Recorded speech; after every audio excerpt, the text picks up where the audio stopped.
Cinemallennials, and welcome back to Medieval Art. I'm Dr. Brian Keane, and I'm here again with Dave Lewis of Cinemallennials. We wanted to have an extended conversation about the materiality of Middle-earth and of this greater production of the Rings of Power. So many things have caught our attention. So Dave, kick us off with a few of the material aspects of this show that are really wowing us. I think they're really amazing in how the costume designers are really amazing in how they're picking little things from different cultures. As you can see behind Brian, we are getting a lot of Byzantine vibes here. We're getting a lot of beautiful archways. We're getting a lot of big domes, as you could see in the back, right above Brian's head, where the palace is, I think. You're getting a lot of really cool things, not only in the architecture, but in the clothing. So we're getting a lot of scale armor on the guardsmen, the knights of Numenor. You're getting a lot of clear-cut notions or clear-cut examples. I have a video on TikTok and a whole bunch of other places where I talk about the historical inspirations behind each and every race in Middle-earth. We're getting classical vibes. We're getting Byzantine vibes. We're getting things all over the Middle Ages. We're getting Gothic vibes as well from a lot of the arms and armor.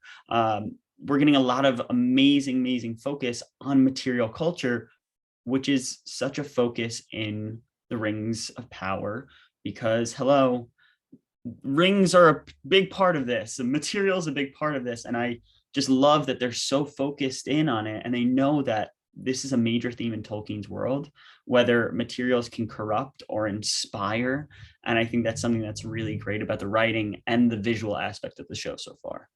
Well, and Dave, I'm grateful to you because it was through some of your videos that I noticed this reference to Byzantine armor, this sort of scale-like armor that we see already in Numenor very clearly, and not just in the armor, but it was even in Tarmiriel's beautiful garments and in the platelets alongside Elendil's armor. So there are these very clear references, as you rightly say. I also felt that there was a kind of melding of worlds, that we see Byzantium not only as Constantinople or later Istanbul, this sort of beautiful sailing through the Bosphorus and seeing the Golden Horn and the Hagia Sophia rising in the distance and the Blue Mosque. But I was reminded so much of sailing into literally Sicily and seeing the great palaces of Palermo and Cefalu, and then also sailing into Venice and maneuvering through the canals. So there's a lot in the medieval world for the set designers, the production team to draw upon. But I'm also thinking about the detailing and the costuming specifically that one of my favorite Twitter users, Wizard Way Chris, notes the elvish inscriptions, even on the garments of Elrond and of Gil-galad,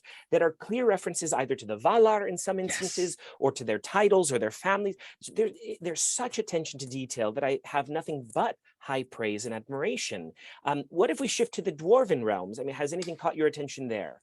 Yes, I definitely get Assyrian Babylonian vibes of the giant basses that they have, bass reliefs that they have in the British Museum. Thank you, the British Museum. Yes, in London. Yes, I was like immediately drawn to that because of the beards that they have, the facades of their face. It's fully formed. We're seeing something that people did not think that you could visually recreate in a lot of ways on the screen, and to have it as a real life thing is really cool to see.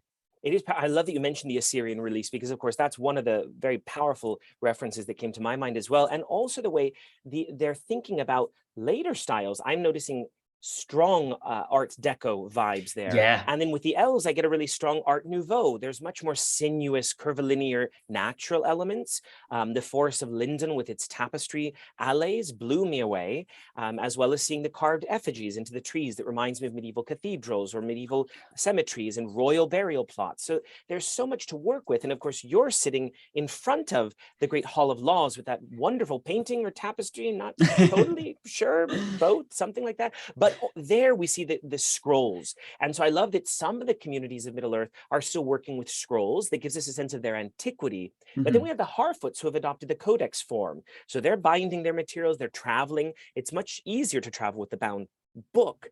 So we have so much to look forward to. And then we're going to see the smithing of the Yeah. rings of power. And Celebrimbor will be at the heart of that. So I think we have no shortage of materiality to look forward to.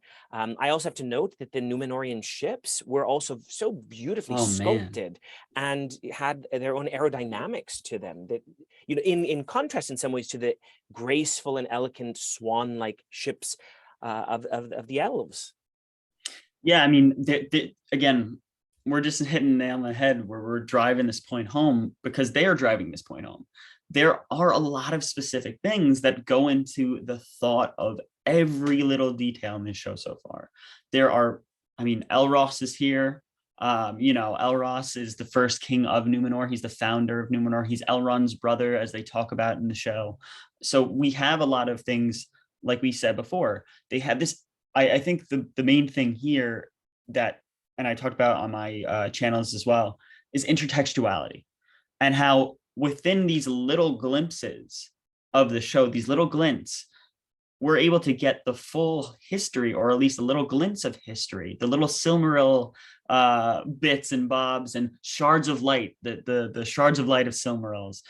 We're getting those shards of light because Tolkien, what he does in the books is he references Gilgalad, he references Húrin, he references Beren and Luthien. So we're getting those little glimpses of these things, and Tolkien, and through the material cultures and the architecture, the music, everything is a specific hint to the past, and that's going to make